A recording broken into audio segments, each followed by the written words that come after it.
All right, you there? Yeah, I'm here. All right, I'm John Trek McPhee, the Sheriff of Baghdad. This SOB podcast, Calls from the Road. I'm talking to a guest we've already had, my man Gideon. Gideon, what's up? Not much, dude. You know, crushing schoolwork, getting ready to go fly airplanes for a living. It's not bad. Yeah, hey, so, okay, we're started flying planes, what, over a year ago now? Yeah, so I got my my private pilot's license September 1st of 8. So almost 2 years. And then what are you working on now? What ratings or licenses or?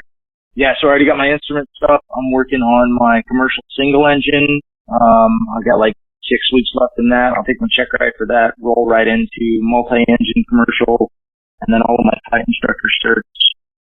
So that instead of, paying to sit in a seat, I can get paid to sit in a seat. Amen. Amen. Yeah. Oh, that's good news, man. So, hey, you called me the other day. You were all fired up. Yeah, dude. And I was like, stop right there. Don't even fucking talk to me. This needs to be its own podcast. So, fucking throw it out there. You throw it out there for us. So, everybody's seen this thing kicking off in Venezuela, right? Yeah. Where dudes are just losing their mind because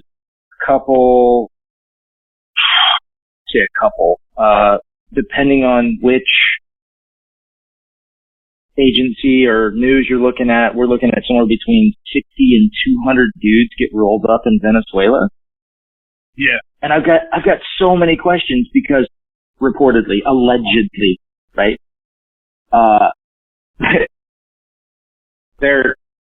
They got a couple like former SF dudes in the mix. Yeah. And I'm looking at like, yeah, were they 10th group? Yeah, they were 10th. Oh, see that is already. I didn't mean to crush your sales, you know what I mean? But like, hey, this No. That doesn't crush my sales at all, because I was thinking like, dude, the only way they're this fucked up is if they're like 7th group or they were like National Guard who never really made it to, you know what I mean? Like, yeah. The only way you're this fucked up. They're like, well, because, the first thing is the pop, right? The very first thing that popped out is, Maduro's on national TV, Venezuelan national TV, and he's got dude's passport, he's got his driver's license, he's got his training ID from Silver Corps, he's got his fucking VA card, Hey, whoa, back up, dog. Never know when you gotta go get your meds from a VA when you're taking over Venezuela. Come on. Well, yeah, right? So that's the very first thing, and I'm like, did you guys learn nothing in phase 2? Like, we're not even into the tier school portion yet. Just phase 2. Like, did you not remember, like, pocket litter 101? No, right? they didn't. And then, like, the interviews of these dudes, like Denman on YouTube, right? Yeah. And the agency analyst or whatever that was commenting on one of the national news networks, and he's like, yeah, this guy's obviously under duress because he's looking away. No, he's looking at the dude with the axe handle to see if he likes his answers or if the camera's going to cut off so he can get tuned up a little bit. Are you kidding me? Like, come on. I mean, right, so in all seriousness, we're joking about this. These dudes are in a bad way. Like, I guarantee you, they're getting their fingernails, toenails, teeth pulled out right now while there's a dude in a cell by the name of Bruno who used to be Pablo Escobar's number 2, and he says, your name now is Papi Chulo. You know what I mean? Like, dude, they're straight up hoes. Straight up. However, this is self-inflicted. It's selection 101. Completely agree. So, and the reason I want to know why they're so, like, literally fucked up, right? And this is an actual question, not rhetorical. When you had a partner, was your first confidence target against the National Command Authority of a government? That is such a great point, man. Like, okay, so let's kind of fucking break this. Okay. Target wise. Like, yo, okay, reports have it they were trained in Colombia. Right? Yep, that's what I'm seeing. And there's rumored to be 300 of these dudes total. Yep, that's what I'm seeing is like a battalion-ish. And I'm going to talk to a guy who they tried to hire, separate podcast, probably the next one, who they tried to hire to be the 18 Alpha, the officer of this. Yeah. And he said they sent him pictures of their 300 guys in formation, and he said it looked like a bunch of fucking retarded press. So they had. Well, we're talking about G's here, so yes. Right, totally right. And I would have said that if you're training in Colombia, there's a mountain ridge you could have stuck to that takes you deep into Venezuela, where tanks ain't coming after you. You're going after a fucking dictator who dictators love their secret police, and they got motherfucking fingers in everything because that's how you keep control. I'm not even to the operational plan yet. I'm just going off of what we're seeing on YouTube. Like, I haven't even stepped into that area yet. Keep going. Yeah. So my thing is they should have crossed the border in force and confident target their way all the way to Caracas. Because the truth is, look, most of these third world type of countries, and I say third world because Venezuela used to be like probably one of the richest countries in South America. Maduro let them all dry. So, what I would have said is, you work your way across the country, gaining popularity with citizens, right? Like, and then, see, you're thinking like a dude who's actually done it for real and has no shit real world experience. Yeah. These guys got dressed up with, did you see the airsoft gun? Yeah, you gotta have that, with the orange barrel? Like, come on. A country, who takes over a country with an airsoft rifle? Well, I'm gonna one up you here, and you're not gonna like this, but who brings 20 SIG brace, KK shockwave braces, right? Like ATF, NFA rules. The only reason that's a thing is because we got fucked up laws here in the States. Why wouldn't you just buy a bunch of regular fucking butt stuff? Did you see that? You know what I'm talking about? I want to know why you didn't just go down to the corner store and buy some AKs. You were in Colombia. You probably could have got anything you want. Yeah. Just have, your cousin Ernesto, like, go get you some. Like, it's pretty easy. Right, so, backing up, right? You still there? Yeah. Oh, audio keeps cutting out for some reason. No worries. So, for backing up, right? So, let's go into the planning cycle. You ready for this? Yeah. So, your confidence target is against the national command authority of a country. Brilliant. It's a bold move, Cotton. Let's see how it plays out. Right? Bold move, Cotton. Bold move, Cotton. Right? Okay. Next thing. Who's paying? Yeah. I agree. Is it Silver Corps? Or is Silver Corps, right? Wink, wink, nudge, nudge. Another one of those companies that has ties with an agency that we're very familiar with. Because the plan, to me, right, from what I can see, the plan reads like a very bad Navy SEAL movie written by a CIA analyst about how they used to do shit. Like, this literally makes the Bay of Pigs look better than Desert. Well, I agree. Papers have surfaced, right? They had the signature, that the Silver Corp CEO, right? Who, by the way, remember back in the day, we used to kind of run in the same circles. We used to hit all the local matches and 3-gun, stuff like that. Jordan, the head of Silver Corps, when we do 3 guns there was a crew of us, and I think he was a Sephardic guy at the time. He was in Sephardic when he was here, but when we'd go 3-gun, and I'd go 3-gun with my buddies, like, you know, we would kind of all link up together, you know, so like we didn't, you know, get some weird guy in our squad, you know, as we're going through the stages, you know what I mean? So I had a guy hit me on Instagram like, hey, remember Jordan was in our 3-gun squad? And I'm like, no shit. Like, and I had to think back on it, but like, you know, look here, I'm a fucking E9, E8 running around doing these 3 guns. I'm not, you know, referring to the military or using any jargon by then. You know what I mean? Right. So when I meet like a young SF kid who tells me how badass he is, I pay like 0 attention. But he used to hit all the local matches in 3 guns with me and the guys I used to go with. Now I'm gonna have to go back to my video. Yeah, having because I guarantee you. Yeah, now I guarantee you. Oh, okay. I didn't know that. Yeah. So we used to kind of run in the same circles, meaning I know you used to go to all them same matches and stuff. Yeah. Right?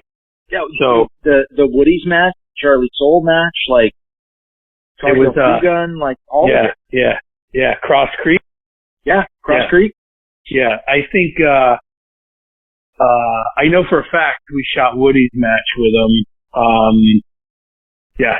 So anyway, so, you know, this guy's been around, but he produced a contract which had and I don't know if you've seen this, the opposition president, right? Oh, Guaido? Yeah. His signature was on the contract to the tune of about $212 million.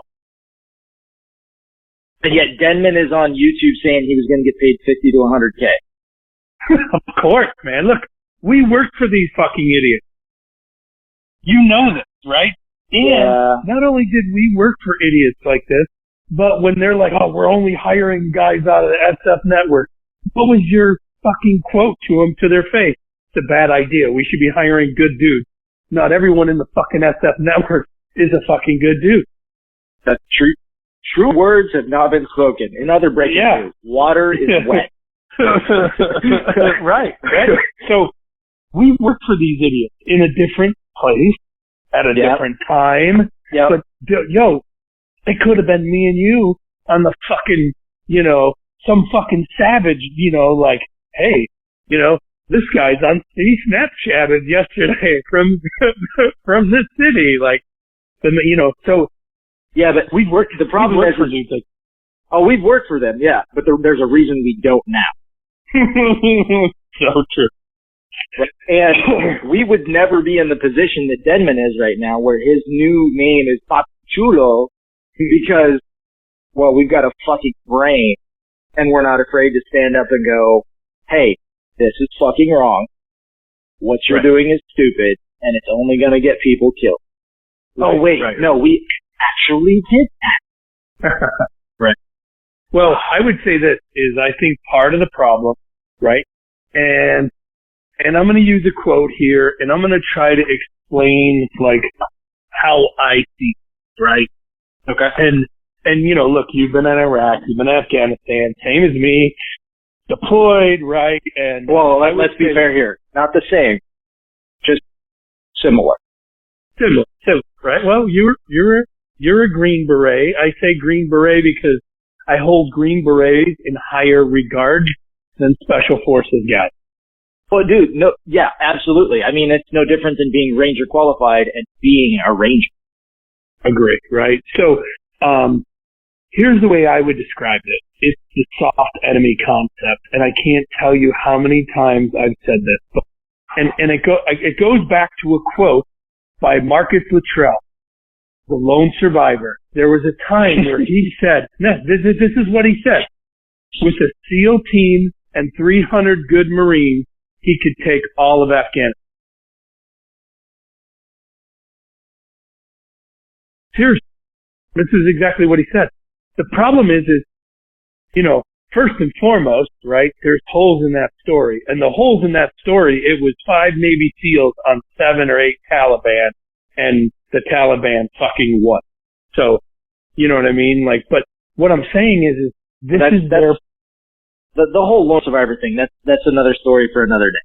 Not even going there, but I'm using that quote to set up the mindset of what these guys think of the fucking battlefield today. And the truth is, it's the soft enemy concept, to where they've never run across anybody who was truly fucking good soldiers. And I'll tell you this, the fucking Chechens in the Battle of Tora Bora, motherfuckers held it down. They had their beads down. You weren't crossing ridge lines. They fucking 50 cals. They were cleaning their guns. Like, the beginning of every war, right, is you end up killing the fucking hard and fast, and they're gonna fight you. And then as the war goes on and the war changes hands, right, you're less likely to have these super experienced guys. So what ends up happening, I think, is what I call the soft enemy concept.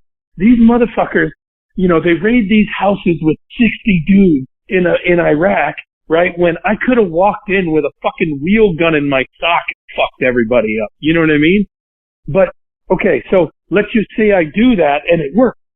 Well, now, this is the template for everything we do. Over enough time of doing fucking easy fucking targets, guess what you think? We are truly badass. And as soon as you start reading your own fucking press report, right, it's fucking and believing over. them. And believing them, yeah, it's over, right? So, so this goes back to the whole confidence target thing, though. So yeah, you absolutely need a confidence target. But eventually, they gotta start getting fucking harder.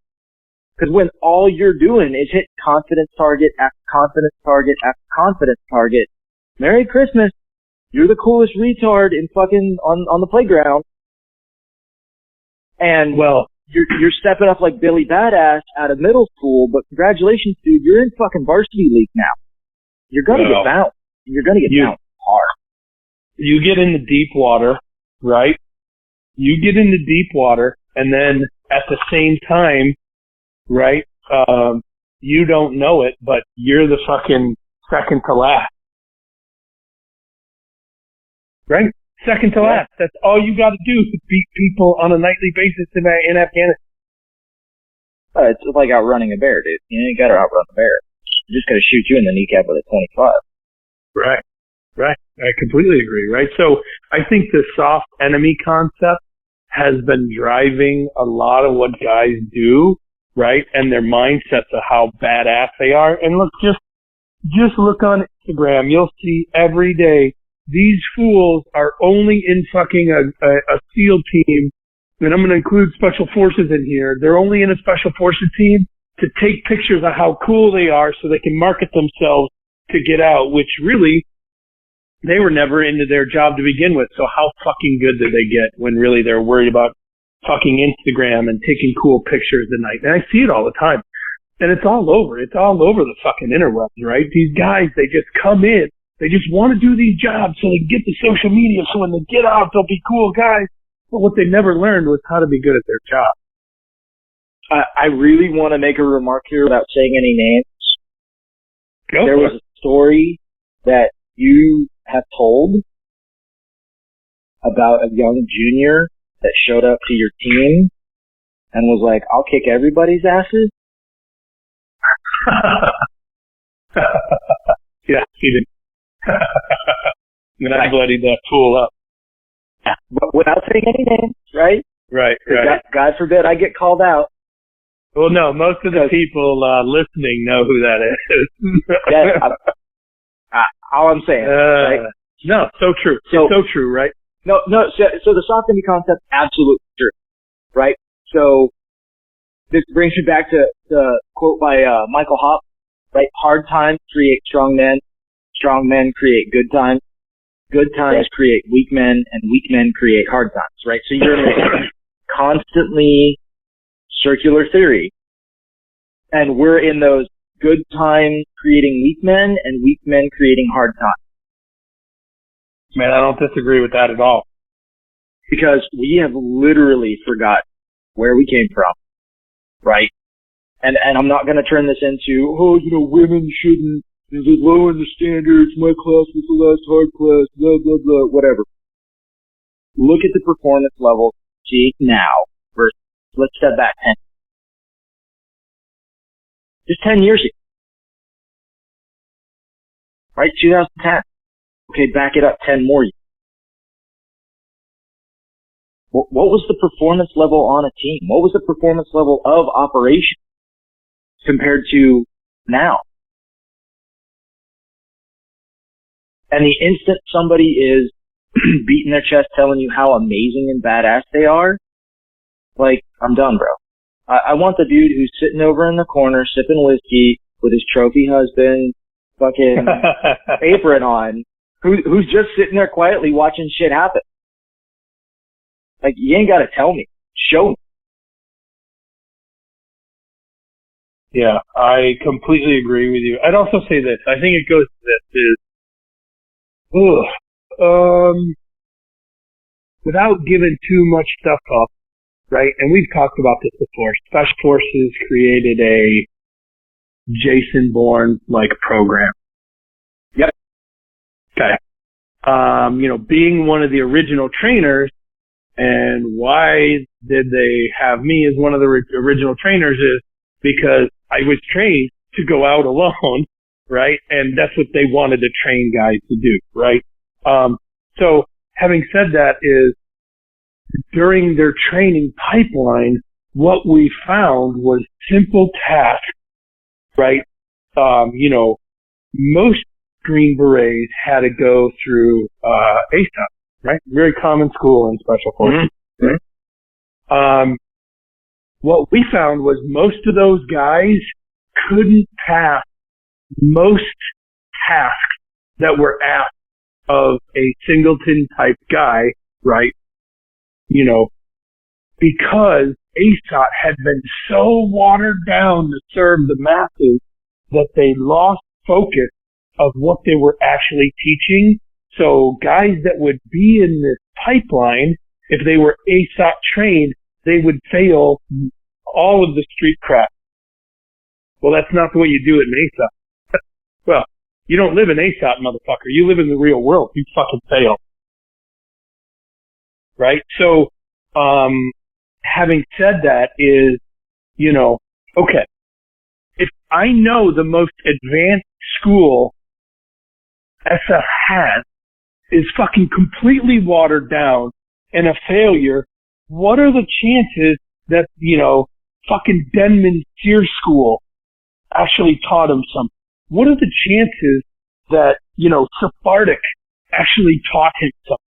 What are the chances? The problem is it's all got to be watered down for the fucking mass, right? And I think this is the first step to mediocrity is, instead of making guys achieve a certain level or making guys, rise to a higher level, right? This is, and this as well as I do, this is fucking SWIC. Everybody needs to pass. Yeah. There's a difference in those standards, right? So I think Denman fucking running his mouth on the internet is because he's a fucking Sear School no-go. And let me back up. How the fuck are you coming off the shore with a fucking boat and you're not armed and this ain't a everyone dies to include me scenario because I'm not going to a Venezuelan prison to be anyone's fucking Papi Chulo.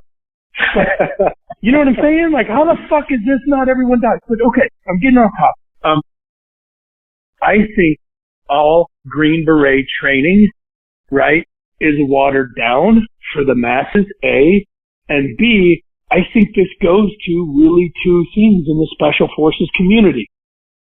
Special Forces branch officers, A, right, and B, I think the SF Baby program is and has been a complete and utter fucking failure the entire existence, even back in the 80s.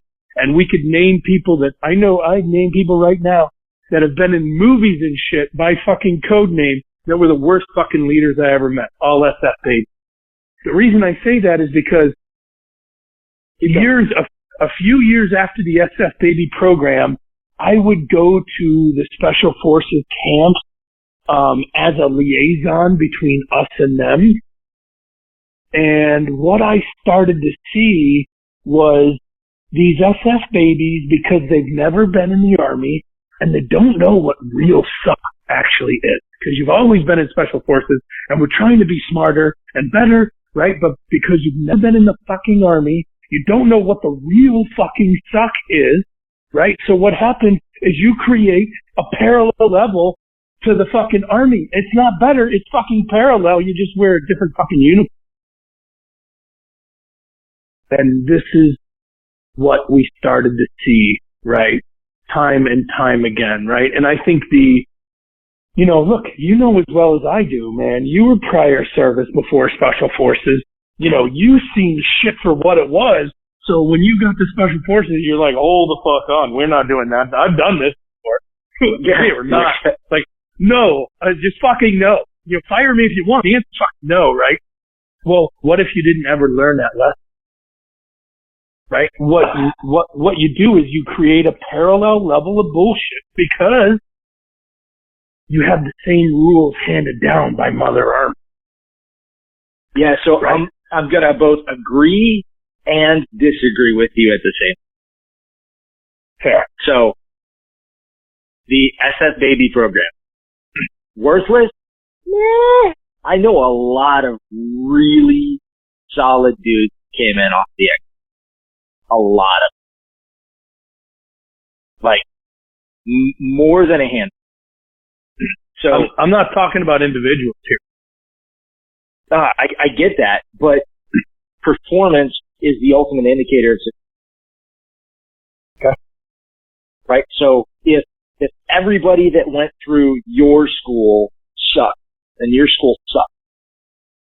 Right? But even if your school sucked, and more than 50% of the dudes that are coming out are decent, it tells me that yes, the school might suck, but there's something else in there that's allowing and training these dudes to perform at a level that is both acceptable and above standard.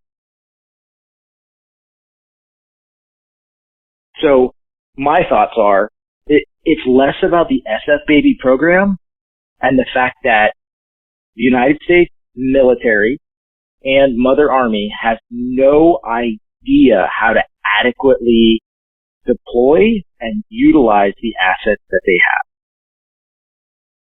Right? So back in my day, like all of my higher level officers, none of them had CIB. None of them. None of them had combat packs. They'd never been shot at. Ever. Their main concern was making sure that you shaved and that your bootlaces were the right color and your pants were bloused and you had all of your name tapes on. And I'm like, dude, I literally haven't had running water for the last 6 months, and that's what you're going to ask me about? That's what you took away? You're wondering why my chin strap on my helmet isn't fast properly. Well, I'm sorry, bud. I've been up for the last, 37 hours getting shot at, and that's what you're going to call me from Kuwait about? Not, hey, how can I help you? No. Why didn't you shave it? What? So we get higher level leadership who's permanently stuck in the garrison mentality and environment, no matter where they are. Well, that was my point number one. Doesn't need to be a branch of Special Forces officers.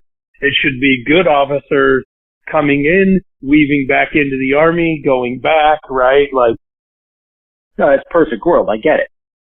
So by creating our own branch, right? That was the beginning of our day.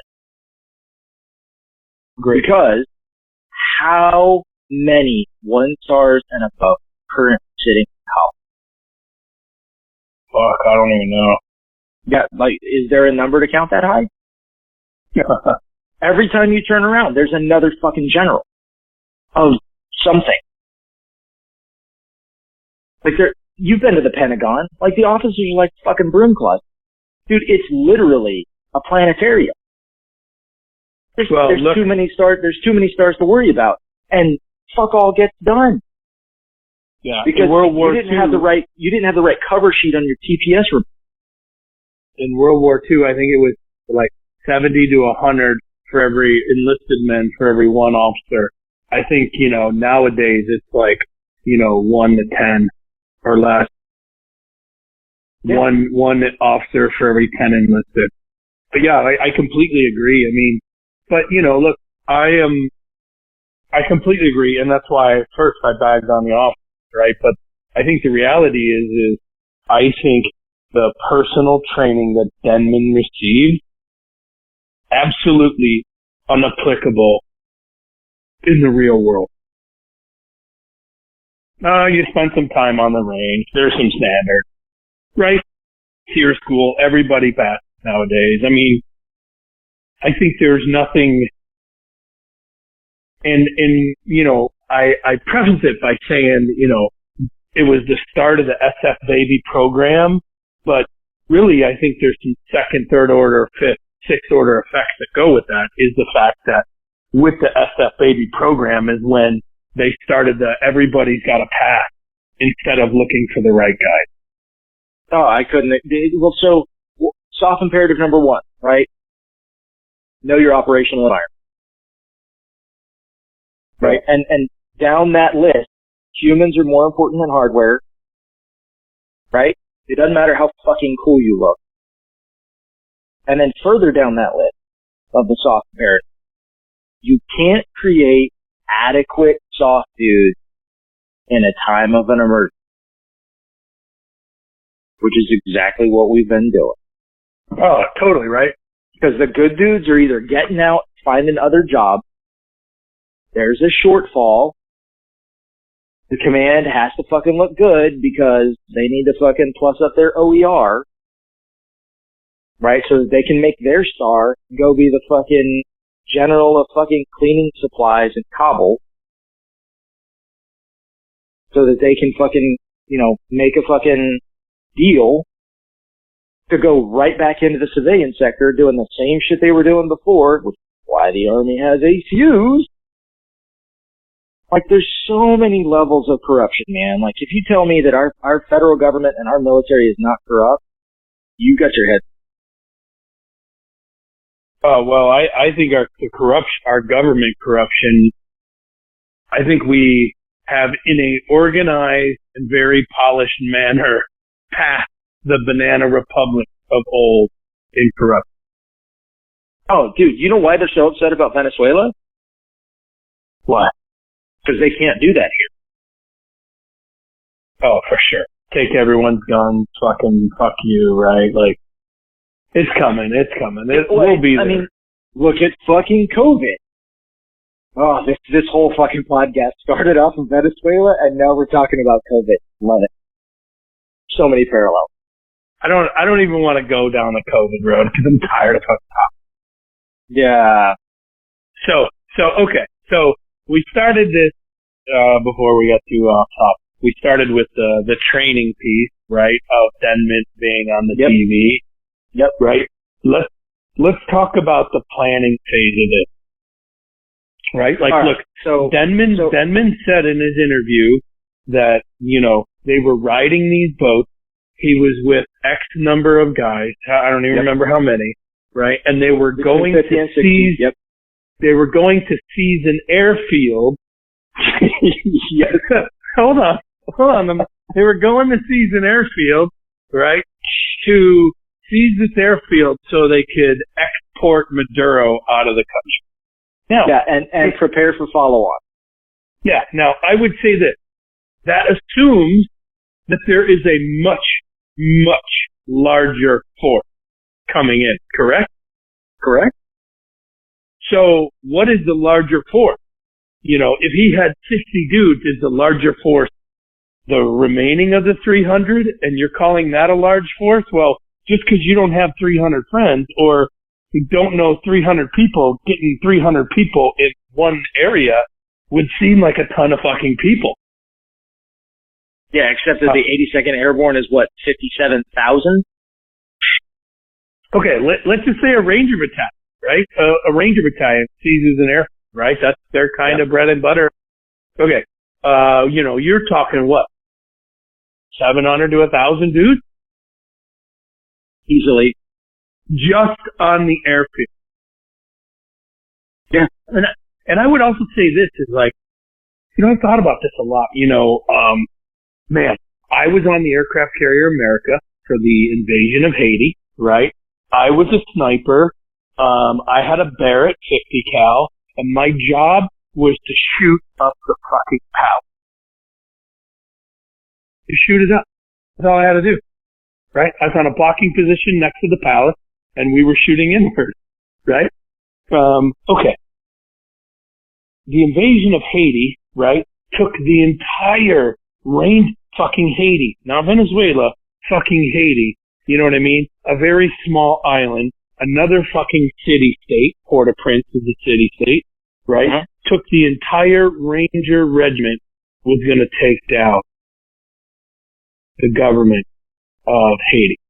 The entire Ranger regiment. They didn't abide by the soft enemy principle. 3-1. That's what I was fucking taught. Yeah. No, I completely agree, right? And I would also say this. Okay, your 3-1 is based off of, and just hear me out, Maduro said he was releasing 25,000 troops to go round these fools up. That tells me you need 75,000. No, you need 75,000, just not quick. Well, yeah, 75,000 fight 25,000, outside of the city of Caracas, which is hilly, which is jungle. You know what I mean? Like, this could take a while. That's what I'm saying. Like, you want to win quickly? Double it. 150,000 go. Well, and I think that's one thing that I feel like we miss these days, right? Again, the soft enemy concept, going back to the general. Yeah, but it's also risk adverse. The fact that all of the higher level commanders are risk adverse.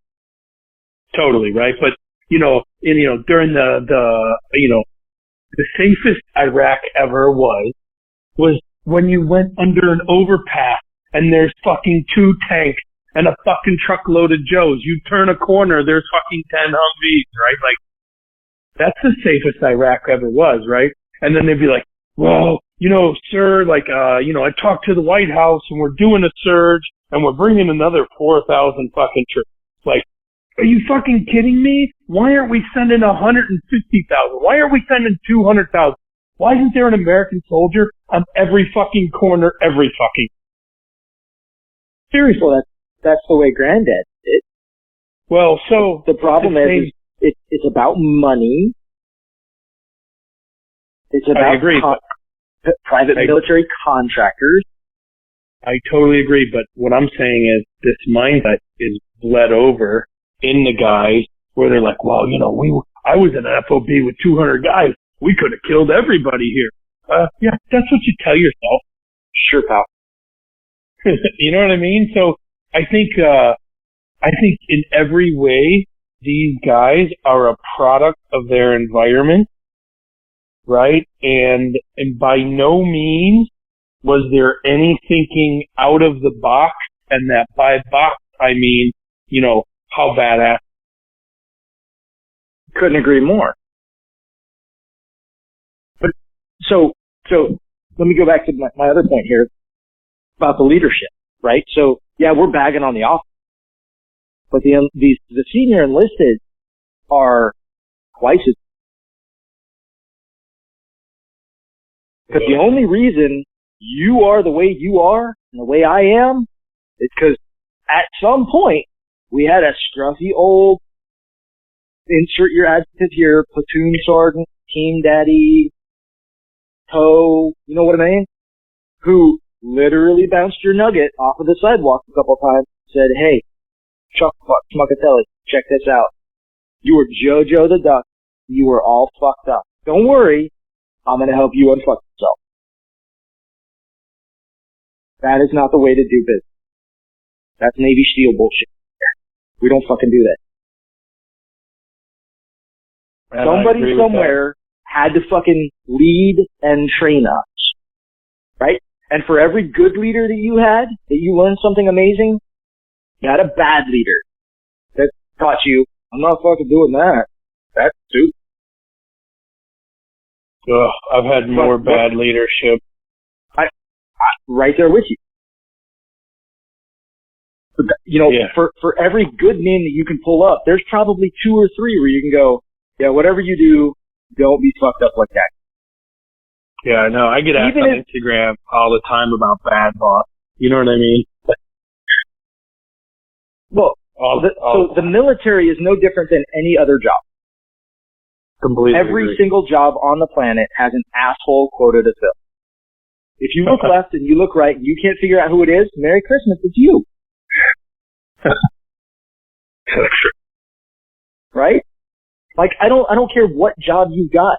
Every job there is a fucking retard quota that has to be filled. Very true. Like, the planning phase of it, right? The fact that they were fucking sending out tweets the night before. They were WhatsApping the villagers and local police that they were coming to incite a riot, which is really just compromising your own intel. But that's just me. Yeah, not only that, but you're going to take 60 dudes and secure an airfield. I can't even say it with a straight face. Okay, a bold move, cut. Right? Yeah. And you're going to secure this airfield for follow on. Those exact words for you. And I'm like, follow on what? So you're going to seize and hold 2 different fucking things. With 60 dudes. Got it. And then don't forget this, right? Like, we're going to seize and hold an airfield for follow-on. However, we're coming in on both. How much shit can we fucking carry? Yeah. Like, there's so many holes, right? So even though Juan Guaido's signature is on the contract, right? The problem is how much of that coming out of Venezuela? Really? Right. How much of that is made up by Venezuela? Because all Maduro has to do to stay in power is go, look at what Guaido's doing. He's trying to attack our sovereignty. Oh, no, this guy didn't help himself at all. Oh, fuck no. So 2, right? Where does Maduro live? It ain't the fucking presidential palace. No. Who lives in the presidential palace? Servant. No. The widow and the son of his dead predecessor, along with the head of the military command. I did not know that. You're going to go after the dude that is, quote unquote, air quotes here, right? The head of the country that doesn't even live in the fucking presidential palace. That's like somebody coming over here and going, I'm going to go target Ross Perot so that we can take down the U.S. And everybody's going to go, okay. Luck. Yeah. So even if you remove Maduro, all he is a fucking mouthpiece for the military. Correct. He's doing what the fuck ever they tell him to. He ain't in charge of shit. Well, I also think a lot of times... Yeah, and our government is directly responsible for this fucking travesty. Go ahead and ask me why. Why? They put a $15 million bounty on his head. Yeah. The United States government's going, we don't know why anybody would go do that. Hey, if you got information about that, you'll get $15 million. Are you fucking retarded? Dude, if you're going to put a bounty out, you're going to get idiots trying to collect. Amen. Just ask fucking Butch Cassidy and the Sundance. Amen. Right? So, if you're going to put a fucking bounty out, be prepared for the motherfucker to collect.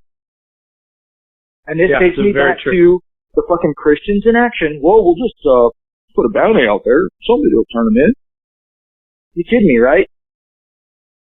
No, I don't think it's... I think they know better. I do think all of the opposition money, the $212 million, is coming from probably those guys. You know. Oh no, I've got the tinfoil conspiracy theory here. Yeah. You ready? Yeah. If it truly wasn't them, why aren't we looking at any of the fuel/oil? Because all of the gas stations in Venezuela are nationalized, right? Yeah. But production of petroleum is not. Very true. Right? So Venezuela, arguably one of the most potentially richest nations on the planet if it were managed properly. Right? They've got more natural resources than virtually any other country on the planet. Right? They could literally put Saudi Arabia out of business tomorrow if they knew what they were doing managing their oil. Tomorrow. Totally agree. Right? So somebody's got to be looking ahead and going, well, if I can get who I want in there, then I can step up oil production, and Bob's your uncle, I'm an overnight Warren Buffett. Well, there was a couple oil executives on the contract with the opposition guy. And damn if I'm not good. Yeah, no, well, first and foremost, there's going to be some very close ties, even though not obvious, between if Venezuela, for whatever reason, goes down, Maduro goes away, right? Whoever gets the rights to that country is going to be like Joe Biden's son kind of deal. You know what I mean? I'm not saying it's Joe Biden's son, but what I am saying is, how did Joe Biden's son ended up with all the, oil rights in the Ukraine, and he was part of a company where they don't even fucking speak English. Like, what's he doing when they're throwing up fucking PowerPoint slides at these meetings? You know what I mean? Like, he's not even what there. I'm saying. He's staying in a hooker in the back room. Blood. Yeah. But my point is that's what kind of deal is going to get the oil. And I think the putting the bounty on Maduro's head, right, also creates a lot of little cracks on the surface, and every one of those cracks is filled by the fucking agency and their fucking little ass clowns, right, trying to infiltrate every little nook to get their fingers in everything. So, if anything, I think the bounty on Maduro's head was more of a agency briefing the president move, and the president's like, no, that sounds like a good idea. He's narco-trafficking, right? Which really we know narco-trafficking isn't above those guys either. Sure, you know what I mean? So I think that exploited a lot of avenues for these guys, right? Because they're going to fund the opposition. They're going to fund the opposition's opposition. They're on the other side, they're going to be funding Maduro and doing shit for Maduro to try to gain favor. So I think the bounty was just a way for them to play all fucking sides and hopefully generate a new crack that they could follow that might lead them to what they really want, right? And look, we're the fucking worst neighbors on the planet. You know that. You've seen these guys in action. Like, we're fucking terrible. Oh, yeah. Yeah, and I can't agree with you more. I can't. Like, how can you tell if a politician is lying? Yeah, his mouth's open. That's right, his mouth's moving, right? So, like, I'm waiting for the individual to run for an office, any office, doesn't fucking matter, with my slogan. Right? You should vote for me. Why? Because those motherfuckers lie. If I run for office, my slogan's going to be "These nuts." Because those motherfuckers lie. Like, you should vote for me because those motherfuckers lie. Do these pants make my ass look fat? No, your ass is fat. Next question. Right? Do I have a pretty baby? Well, for a Dasha, yes. Right? Like, I don't understand why it's so hard to just tell the truth, number one. And I would like to make this point known. I am very offended. Very offended. Find me a lawyer. I want to sue the fuck out of somebody because my name is directly tied to that operation. That's bullshit, son. I know. I was like, Operation Gideon. Dang, I ain't talked to this guy in a while. Yeah, well, I got like 7 or 8 text messages right after the news fucking hit, and I don't know shit about it, right? And they're like, "Hey, dude, you good?" I'm like, "Yeah, what's up?" They're like, "Playing down south," and I go, "South of where I live? Like, we talking city-wise or state-wise?" Like, "Yeah, I'm flowing down south a little bit," and they're like, "No, like, here, check this out." And I'm like, "Are you fucking kidding me? Like, you're gonna use my name and still be fucked up like that?" Personally offended. You should. You should. Oh man, fuck. This whole thing is crazy, and I'll tell you one thing that this has done is this has given the SEALs room to bash Green Berets, right? So the heat is no longer on the SEALs anymore for killing Green Berets, right? The heat is on Green Berets for being stupid. The problem is, the only difference between what has actually happened and what would have happened if SEALs had done it is there would already be fucking 2 book deals in the works. Yeah, for sure. And you would see the latest fucking overnight, late night fucking buy these fucking flashlights as used by Navy SEALs. You know what I mean? Hey, this is just like the gear that was used in this operation in Venezuela. Absolutely SEAL approved. Like, dude, anything that's got a fucking Navy SEAL approved on it immediately makes me want to fucking go, like, throw it at a fucking... Well, no. You would see a raffle by, like, a Navy SEAL fund, actual KAK break from the boat, highest bidder. You know what I mean? Yeah. And all money, the proceeds go to the Navy SEAL Foundation or something. Could be raffles and fundraisers for these guys. Yeah. And what's up with the fucking journalist? What do you mean? The Aurora Intel Network? I don't know. What are you talking about? So Joshua Goodman is your reporter. Released an article detailing the plan by Jordan Goudreau, right? To conduct the operation inside of Venezuela to overthrow Maduro from power. Okay. The motherfucker's got pictures with him and the fucking people. Like, he's sitting there fucking taking selfies with them. And some of the pictures, dude, are absolutely fucking... Like, there's a fucking cool guy cry fucking helmet cover with an American flag on the back.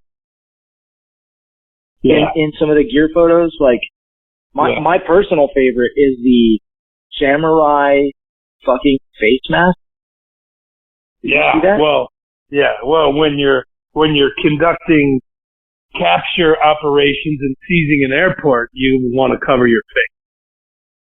Correct. Like, what the fuck, dude? This just, like, so bizarre and baffling. The truth is always so much fucking stranger than fiction. Like, I don't understand. Like, it's like that, fucking Boondock Saints, where they send dude in to go fucking do the hit with a revolver. He's got 6 shots going after fucking 8 people. So what the fuck were you gonna do? Laugh the last 8 to death? Yeah. Like, fuck, man. I know, it's crazy. It's kind of, we're so used to the SEALs fucking shit up, it's kind of hard to fathom, but at the same time, man, like, look, I think the Special Forces community, the only people they have to blame is themselves lowering the standard, and no one fails. And then these guys are going to get out. You certified them as a badass because you gave them their fucking green pizza hat, right? And then you certify them as a badass, and then they're going to go around the world doing fucked up shit, and you shouldn't be shocked that it's damaging your legacy or your, you know what I mean? Because that's one thing you should have been thinking about the whole time. You know what I mean? And it's the same with fucking kids, right? You don't want to raise your kids fucked up. You want to raise your kids to be fucking solid, good Americans. You know what I mean? So I think it's kind of, I don't know, I think the whole thing is comes back around to, my opinion comes back around to SWIC and fucking bastardizing shit. And especially nowadays, man, like, you know, if training isn't like sensationalized because that's all you see on Instagram, well, it's not good training when the reality is we know this. Just be good at the fucking basics. Oh, you mean like eat a dick on YouTube? Yeah. So, yeah, and I don't feel like personally like they're damaging my legacy or anything like that. But I do think, and this probably isn't going to happen, I do think the Special Forces community and the powers that be in the fucking Green Beret world right now should be fucking looking long and hard at their selection processes, right? Because we've known for years, man. The unit has known for years that the Special Forces selection process lends itself to more criminal type guys than solid. Yeah. So, you know, but I would say this is, so does the Navy SEAL process. Now, I think the Ranger selection, Rangers have started to get it right. The training, the discipline, all that shit is needed when you were fucking young, new, and fresh, if you're going to be disciplined when you're old. Agreed. But that comes back to leadership, right? So going back to kids, right? Because what's the most dangerous thing on the planet? What? Ranger private trying to get his tab? Yeah, for real. Like, hey, you, come here, go fucking eat that pine tree. Like, they're literally so motivated to do whatever you tell them to do. Because, amen, we, early in our careers, as very young soldiers, are the equivalent of I don't know, let's go with a 5-year-old. I got some experience with that. Right? So, you got to teach them and train them and mold them. You got to discipline them and say, no, that is the wrong way of doing things. We don't spit on the dog. That's not cool. No, we don't go play in dog poop in the backyard. Right? Yes, we absolutely go spend some time in the garage learning how to work with tools. Yeah, if you hit your toe with a hammer, it's gonna hurt. Like, it's self-inflicted pain. Don't do that again. Right? And if you don't get that leadership and that training from someone who knows what they're doing, you end up on Tiger King, bro.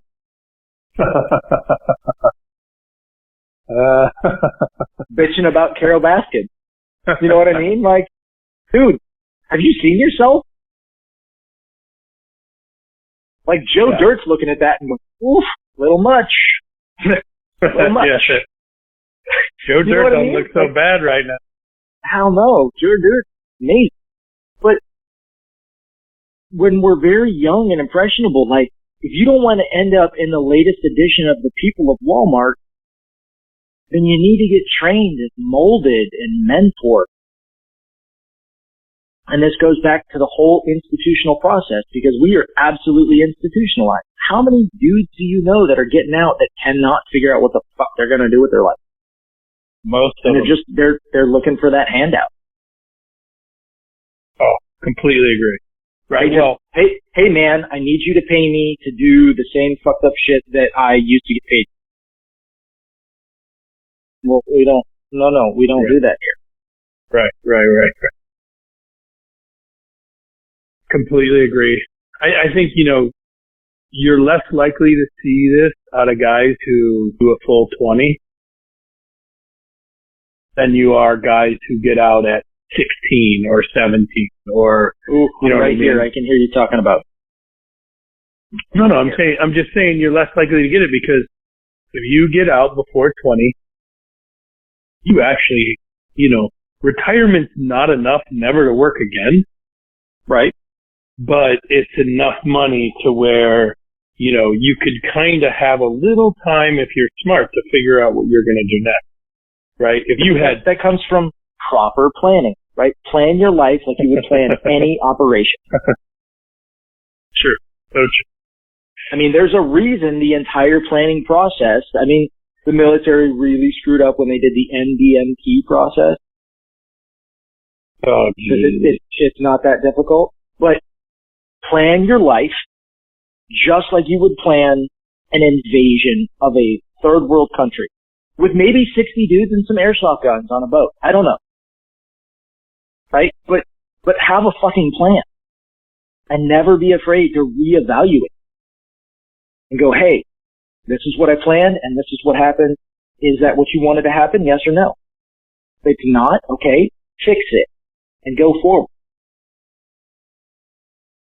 Completely agree. I feel like this is groundbreaking shit. People are like, oh my God, I never thought about that. I'm like, how did you not think about that? Yeah, it should have been your first thought. So, dude, like I'm sitting here staring at schoolwork and I'm like, are you kidding me right now? Like people are literally amazed. I got a 4.01 GPA and I'm like, it ain't that fucking hard, sorry. Yeah. When you're focused on it, it's not that hard. Even when you're not focused on it, like, here's the syllabus. Fucking, here's how to succeed. Don't be fucked up. Cool. Check. Rouch. Got it. Yeah. So, okay. Let's kind of wrap this up a little bit. What do you think is next? What do you think comes next for these guys? They're captured. Fucking Denman's too stupid to keep his mouth shut. He's all over the news.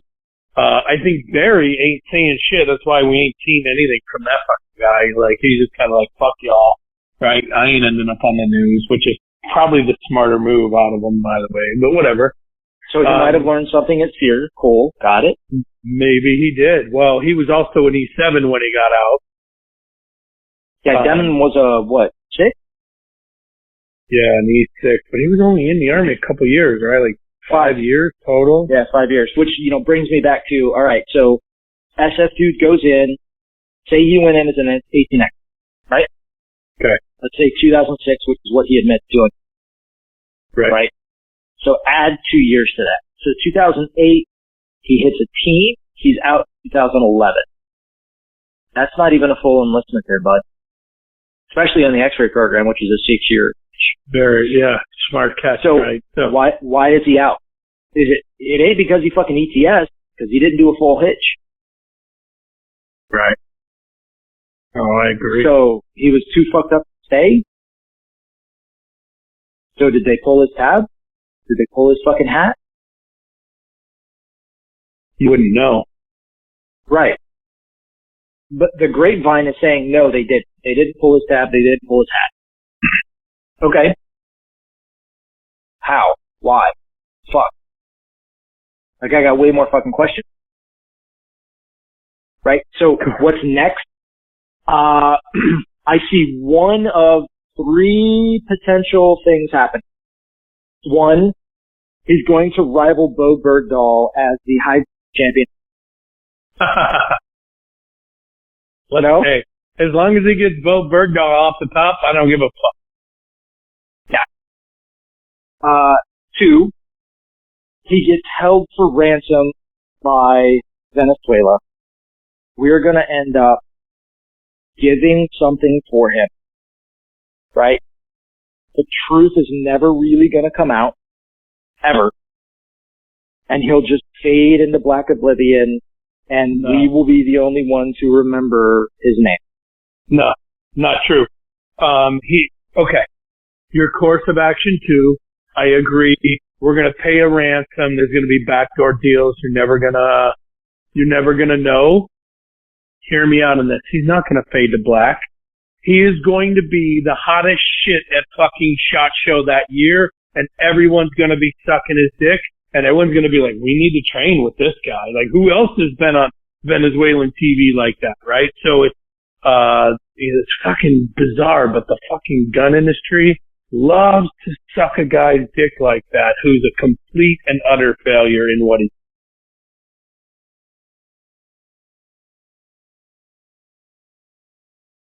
I feel like I hear some Travis Haley or Oh no, too much? You know, too much? No, not for this podcast. But yeah, it's just, but that's exactly how the fucking world's been. Seriously, that's how the gun industry is, right? So he won't fade to black. That's course action 2. Okay, what's course action number 3? So I agree with both your course actions. So right, or 3. He's going to become a mouthpiece for Venezuela, and he will contract some weird disease or something, and he's going to get handed off like that poor dude that was in North Korean jail, came home brain damaged, right? And he's going to be a fucking national hero. Yeah, good. Right, because yes, while he did something wrong and he ended up in Venezuelan jail, but he's still American, he's a human being, and nobody deserves to get treated that way, except people that we treat that way. Because, Abu Ghraib was a great place to check into. Pump the brakes, nice cat. Except the people we do. Am I lying? No, it's so true. It's so true, but I just want to gloss over that because it's really... Yeah, so it's not waterboarding if you use just saying. So, he's gonna come home, and he's gonna be a fucking national hero. You want me to tell you the quickest way to fucking solve that problem? What? Let Hillary Clinton know that he's got dirt on her. Problem solved. Well, if they were involved, he does. You know what I mean? Yeah. Problem solved, problem staying solved. He'll be dead tomorrow. If he's not dead right now. And that means I'm number 2 on the list because I know about it. So I would say that best case scenario, they kill them both, right? Execute them, fucking be done with it. That's best case scenario. I mean, it's not going to be a true execution. They're going to have a fucking shadow puppet fucking trial in a fucking, kangaroo court, which is what they do. Right. And they're going to get sent to, 93 years of hard labor. And Bruno, that used to be fucking Pablo Escobar's number 2, is going to turn him into his personal nighty-night muppet. And we're never going to hear from the dude. Yeah, I give him, these things have a way of working themselves out. They just take time. So I think for me, one is kill them both right now. Let's move on. It'd be best for everybody to include. The problem is Maduro's not calling the shots, right? And so they see him as leverage because he's they are army dude. I'm not talking about leverage yet. I'm just saying best case scenario for those guys. Fucking kill them right now. No, I would be hanging myself you'd be pulling an Epstein. Well, no, because Epstein really didn't kill himself, but I would make it look like that, yeah. Oh, wait, no, too much, too soon? My bad. No, the details matter. The details matter. Hey, come on, man. If it walks like a duck. Yeah, the details matter, you're right. Yeah, man. No, so I think best case scenario for those guys, they kill them right now. They're going to use them for leverage. There's going to be some wrangling. But, look, we've seen guys kind of like this get taken hostage. The hostages that were in Colombia. Man, one of those guys for fucking 10, 12 years. You know what I mean? So I think these guys are going to be there for the near being. And I think 2 things. A, they'll die of whatever they die from in a Venezuelan prison, getting treated like shit for years. Or B, years from now, they'll actually be released. And there'll be some type of deal. You'll never know. It won't make the news, but we're going to pay Maduro for that. He's going to get something. We'll never know what it is. Right? And then we'll get told once. And then those guys are going to be the new strategic advisors on Fox News. I hear they're signing up for the space. Maybe. Hey, did you hear what the Space Force's motto is? No, what? Here, you ready? Yeah. That's it. Nobody can hear you scream in space. So gay. All right. So, hey, let's wrap this up, man. Yeah, because I got to go fly here in a bit. Yeah. I'm John Trek McPhee, the Sheriff of Bad Gag. This is Calls from the Road. Check us out at SB Tactical. Gideon, I'll give you the final word. What do you think? I think that God is good. Whiskey's great. People are crazy. Amen. All right, I'll talk to you later. I'd rather be good.